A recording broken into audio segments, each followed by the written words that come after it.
Hey, what's up to YouTube? We are back with another video. Me and Luna are here. This time we're going to be talking about the gadgets of ArcRaiders. Got a lot to say about some. I think some are going to be pretty obvious on where I put them, and some are going to be maybe a bit surprising. If you like the video, consider leaving a like, subscribing down below, and leave me a comment on what you think of the current tier list, and let Luna know how she's looking today. First, starting off, we have the binoculars. I have a hard time wanting to use them very often. I think the only time I really use it as a joke when you get it in your free loadout with your Pharaoh. As a joke, you start doing it. I love the RP that you sometimes see on YouTube Shorts of people doing like basically film like war photography, which is cool. But it has very little use other than for like extremely long range looking at things. I could maybe see a team that brings no weapons that have zoom factor, like Anvil, Pharaoh, Osprey. Like if you bring none of that, okay, maybe you've got me on something there, but I think it's very unlikely you'll ever be in a situation where you have no zoom and you just can't see more than a couple hundred meters. So I gotta put it pretty low on it, but I do think it has some amount of utility for like extremely long range, and maybe being able to identify like, okay, this guy's holding this piece of armor, being able to identify what skins they're wearing, so maybe you can identify them later. I can see niche things like that, but I'm going to put it pretty low on the list. Next, going into the Barricade. Absolutely amazing. If you are not using barricades regularly in your gameplay, they are fantastic. I originally didn't like them as much because on some maps they can be very tedious to use. I'm looking at you, Stella Montes. But when you start to learn where they are fantastic to use and where they suck to be used, you can start using them only in those amazing spots. So like Blue Gate, you know, you're going to have those wide sweeping hills. Every once in a while, you're just not going to have any cover and you're going to start getting shot at long range. You can pop this up, especially with a smoke grenade. Maybe smoke grenade first, you pop this out next, or you use this to rotate. Bringing at least one of these to help bring up more cover is amazing. Even for like reviving a teammate, throw a smoke at their body, run up to them, put a barricade down. You're going to have a lot of teams that just blind fire into the smoke, or they start throwing C4 or other grenades. This could potentially save you and your teammate at the same time. Putting this on the augment slot for your Survivor Mark III, just so good. And it's so cheap to make. It's only one mechanical part. I know it might be a bit hard to find that blueprint sometimes, but man, is it worth it. Highly recommend picking this up and using it regularly. Next is the door blocker. I want to say it's like a solid pick for your loadout. Having one or two is not like a bad idea if you manage to have one around. You know, it obviously depends on where you're going on the map, if you're going to find some usage out of it. If you find yourself pushing through hallways and you have doors behind you, close them, then put a door blocker so you'll know if someone's coming from behind you. Now, the only thing I have an issue with is that you can't easily remove it once you've put it on the door. You have to break it just like how they would have to break it. So if all of a sudden you're pushing forward and you put one of these behind you, you have to plan for having to break it behind you if you do have to in fact retreat. Be careful with that. And honestly, I didn't really mention it. I forgot to. The barricade in fact works like a door blocker or very similar to one, not as loud, but you can place it at the foot of the door, blocking the door. If they open it, they then have to dismantle it. The dismantling process is not nearly as loud as the breaching of a door blocker, but that's just another use for the barricade, which is amazing.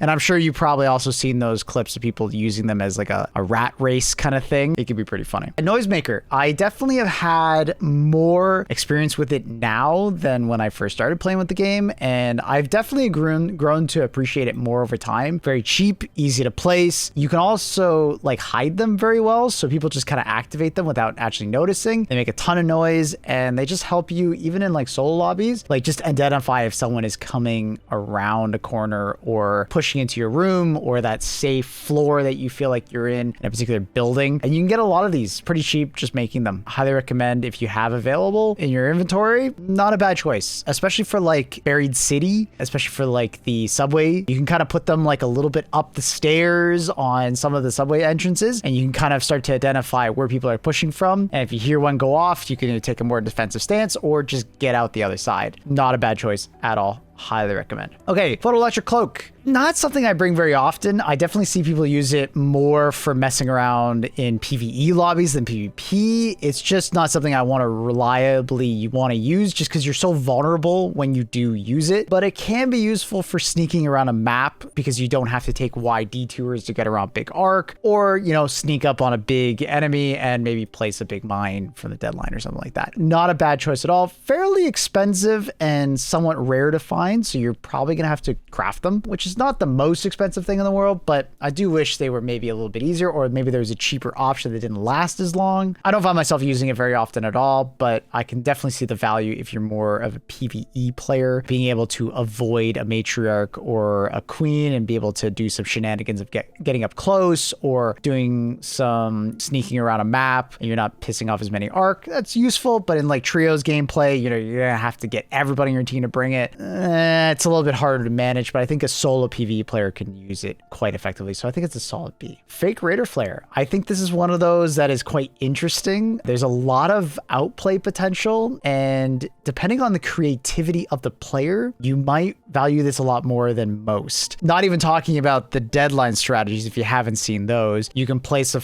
Raider Flare, activate it, flare goes up, and then the deadline is already placed on top of it. But as soon as the deadline or the Raider Flare has been activated and the deadline has been put on top, you can actually shoot the deadline kind of like a projectile disc at things. Totally niche, not really a viable strategy, but hilarious in shorts that show it. But besides that fact, I think the outplay potential of like being able to surprise people is really fun. Being able to bait people in is really fun. So like if you're even in a solo lobby and you're just like tired of player killers, place a bunch of these, fire your gun a bunch, like both guns to kind of simulate a gunfight, place a couple Jolt Mines down. We'll get to that a little bit later on how good I think Jolt Mines are. Your Raider Flares can easily pacify a lobby and just get rid of those player killers pretty fast. Also just baiting people to make silly pushes, because you're going to get a lot of wall sniffers in your game. You can get them to push if you can bait them into thinking that maybe you're being third-partied and you could just be sitting there with your shotguns out waiting for them. So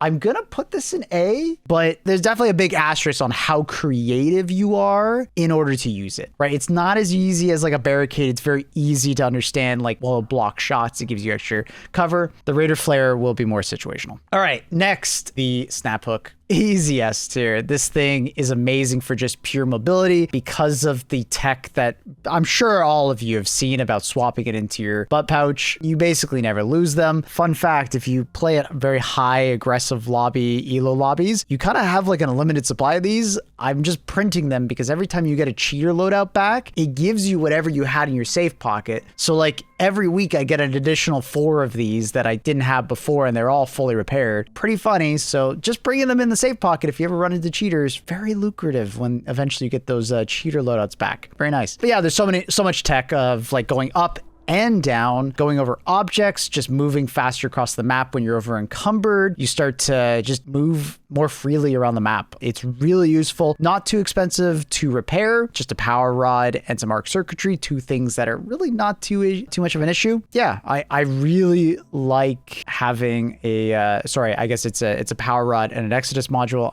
To make the power rod is, I believe, 2 arc circuitry and 2 advanced electrical. Sorry. But yeah, highly recommend the snap hook. If you're not already putting it in your butt pocket, it's just extremely useful for both evading people and for making some amazing plays and flanks. People still don't expect it. Just be careful. It is fairly loud when you use it, so some more keen hearing people might take advantage of that and meet you at the top of that wall. All right, next we have the Zipline. Pretty easy to understand why it's S tier. It's essentially the more budget option of the snap hook, but there's also a little bit of Raider Flare shenanigans that you can employ. You can sometimes start using your zip lines as traps. You can start baiting them with different traps at the top and, you know, take advantage of that. People see a zip line, they're like, oh, that's convenient, and you're meeting them at the top, and they're very vulnerable while going up that zip line. But obviously it allows you to get to some very high ground very easily. You can do some awesome things with Dam Control Tower, going up to the yellow ladder. If you guys didn't know, you're right at the bottom of the control tower on this first roof. You can look up and see that yellow ladder. You can connect to it and actually get to the roof of Dam without actually having to use the natural internal zips. We love doing that personally. Really saves you a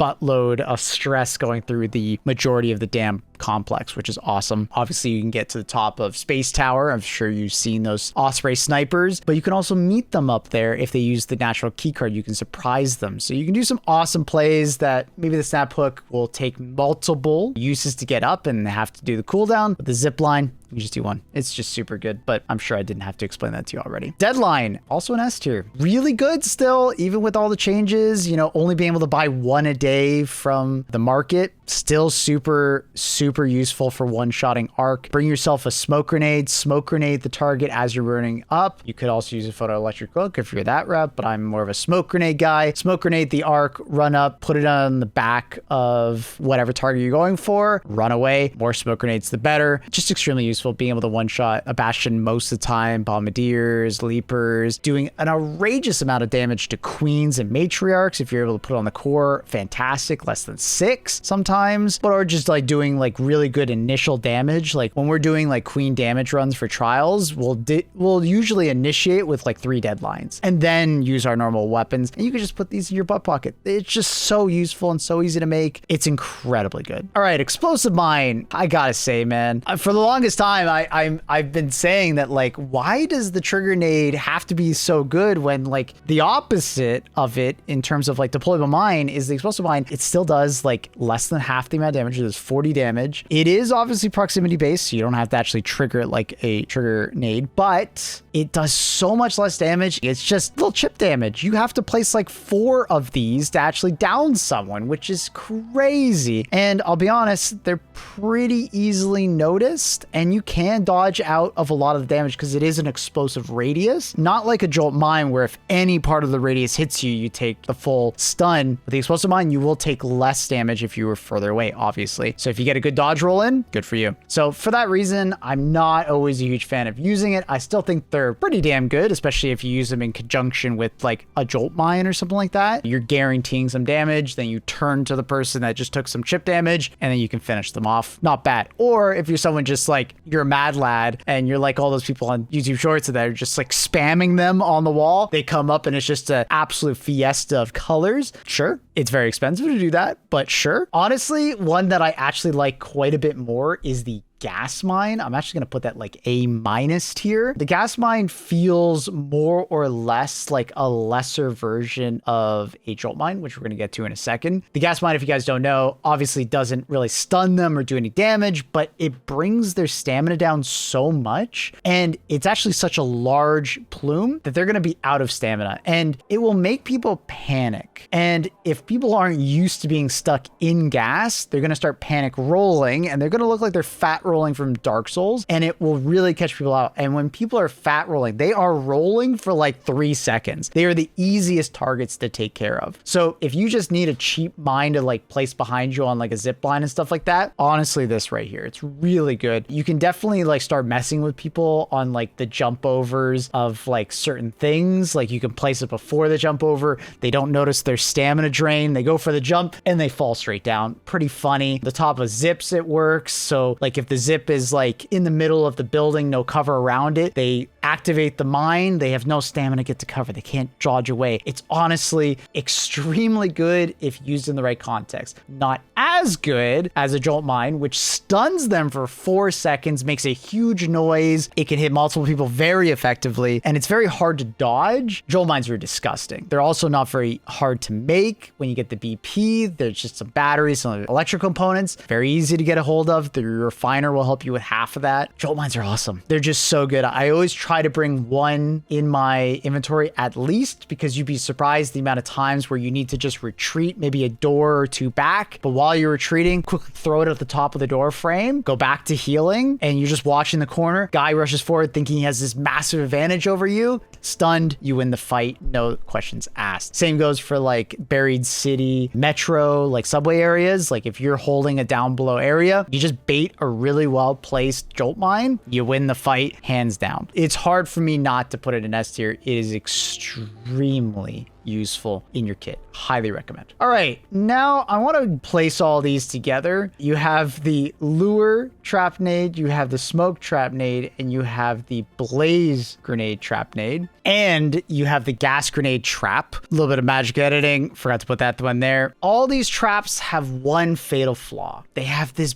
bright red light, whereas the other mines that we're comparing to, they usually just have one particular red or blue or green color just on the top. This has a red laser going across a couple meters, maybe 3 meters or so. And here's the kicker, you can activate it as well, whereas all these other mines that we've been talking about, even with the Noisemaker, you can't activate it unless you've like shot it or done some damage next to it. I absolutely hate how bright the laser is. I hate that you can activate it yourself just accidentally walking through it. It's just not my favorite. I find it so rare to be in a situation where you don't already see it in front of you and then like you can just dodge it or deal something to it. Now, that being said, you could set it up in places where the person potentially just can't dodge it unless they have really good reaction times. So let's say at the top of a zip or through a doorway or something like that. But you're really looking for like some careless people that just don't know what they're doing. But for that reason, I feel like the majority of them are extremely low. Lure grenade, maybe in Stellamontis, being able to like activate a trap and they get a shredder on them if they walk through that door, pretty good. But it's niche. Is that going to work in the majority of situations? No, it's mostly a Stellamontis like strategy, thinking really hard about best places to put them, but it's tough, man. It's really tough. Smoke grenade trap, I gotta put it in D, dude. I've been asking my chat for like ideas on where exactly this would be best. I think the best response I got and the best thing I could think of as well is, well, if you're retreating through a hallway and you need some smoke cover, you can place this beforehand, run through, and it will give you smoke cover. That's the best I could think of. And that's the best my chat could think of.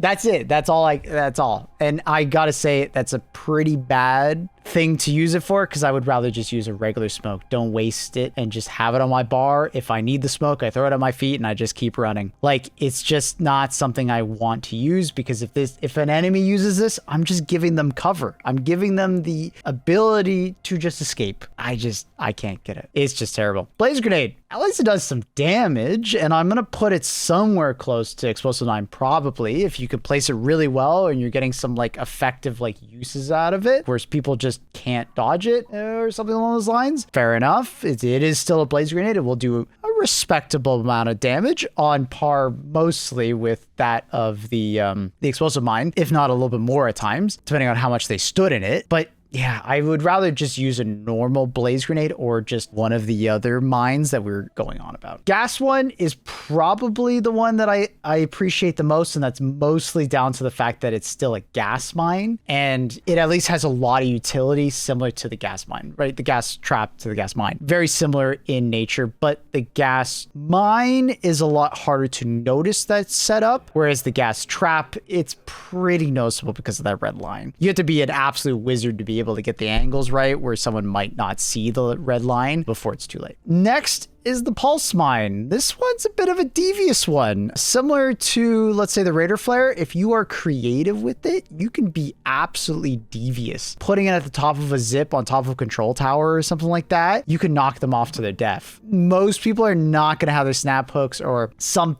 kind of like preemptiveness to know that they need to deal with it. And because when it goes off, it kind of staggers you, you lose control of your character. It's not a bad replacement to the Jolt Mine in a way. Obviously, it doesn't last 4 seconds like the Jolt Mine, but it lasts about 2 seconds or so where you just don't have control of your character, and it will obviously push them a bit. So you can push them out of cover or just back down the zip if they're not fast enough to activate it. You can get some silly moments with it. And for that reason, I do think it could be like an A-, B+ kind of situation. I'm going to angle it more for A- because I would actually rather have this than the Explosive Mine, which will do just so much less damage in that same situation. Maybe that's a bit of a hot take that like the Explosive Mine is like not as good as the Impulse Mine, but I would rather have the Impulse. I swear I would. Being able to use it in some very creative ways, I think it'd be really nice. But obviously, maybe the Explosive Mine being able to be used in more situations, just not as effective, is maybe your selling point. I'll leave it up to you. I'm going to probably stick explosive mine maybe closer to B+, just for the sake of argument. Let me know what you guys think down below. If you've liked the video, consider leaving a thumbs up. Would really help out the channel and the video. Subscribing if you're looking for more content. We'll be pretty soon be providing more ArcRaiders content. We've been talking about making an attachment video, talking about the pros and cons, because I've been seeing a lot of people talking on the attachments perspective of the weapons video we just talked about. And I really want to talk about like angle grip versus vertical grip, because a lot of people that are just like, you're wrong, I would never use a vertical grip, but I do think there are some situations where it is particularly useful. But also we will be checking out the Helldivers update, which is pretty soon, so expect a little bit of content on that as well. If you have enjoyed the content, also consider coming by the streams. We are streaming daily other than Monday mornings on YouTube and on Twitch, Maplewood_TV, streaming from about 3 a.m. EST to give or take around noon EST every single day other than Mondays. Yeah, much love YouTube. Peace out. Bye.